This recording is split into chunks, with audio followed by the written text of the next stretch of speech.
자, 우리나라의 경제 구조는 이 외환 위기를 겪은 이후부터 패러다임이 많이 바뀌었습니다. 자본 집약 경제에서 기술 집약 경제로 바뀌면서 경제 구조와 고용 구조에 큰 변화가 있었습니다. 여기에 최근에는 경제 성장의 한계성이 드러남에 따라서 이 노동의 수요가 노동의 공급을 따라가지 못해서 실업률이 증가하고 고용은 줄고 있습니다. 이런 경제 구조는 정규직보다는 비정규직을 확산시키고 있고 특히 청년 실업을 급속히 증가시키고 있습니다. 현재 전체 노동자들 가운데 44.7%가 비정규직입니다. 지금 총파업 투쟁을 선동하고 있는 민노총은 대기업 정규직들입니다. 이들은 직장이 보장되어 있고 투쟁을 해도 월급날이면 꼬박꼬박 월급을 받습니다. 퇴직금도 받습니다. 연금도 있습니다. 이들의 연봉은 평균 6천만 원에서 1억 원을 훨씬 웃도는 노동자들도 있습니다. 이 비정규직들은 그 절반인 3천만 원도 받지 못하는 경우가 허다합니다. 여기에 중국과 동남아시아 등으로부터 값싼 노동력이 유입되어서 국내 노동력은 더 넘쳐납니다. 국내 제조업들은 국내 값비싼 노동임금을 피해서 값싼 임금 국가로 공장을 이전하고 있습니다. 그 이유는 국내의 높은 노동임금으로 생산해낸 상품이 국제시장에서 가격 경쟁력에 밀려서 경쟁력이 없기 때문입니다.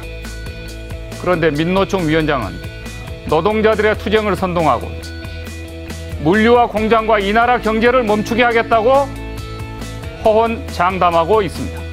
법을 어긴 불법 폭력 집회자가 또 불법 파업과 투쟁을 선동한 나라, 그의 파업 선동의 유지를 지켜내겠다고 같이 합창하는 시대착오적인 민노총의 행태, 이런 시대착오적인 집단이 주최한 집회에 뒷꽁무니만 따라다니는 한심한 정당과 정치인들, 이 모두는 한마디로 시대정신과 시대 변화를 망각한 낡은 사고와 구태적 행태입니다. 그러나 이들 못지않게 더 한심한 것은 이 국가와 국민의 생명과 재산권을 지키고 보호해야 할 현 정부의 불법 폭력에 대한 한심한 태도입니다. 말끝마다 법과 원칙이 바로 서는 사회, 비정상의 정상화를 외친 현 정부는 무슨 이유로 24일, 25일 동안 이 문제를 끌어왔는지 국민을 납득시켜야 합니다. 이런 불법 폭력 집회가 도심을 마비시키고 대한민국 브랜드를 떨어뜨리는 사회적 해악을 25일 동안 지속하도록 공권력은 눈을 감고 있었습니다. 아니, 눈치만 보고 있었습니다. 왜 이런 현상이 일어나는 것일까요? 결론은 간단합니다.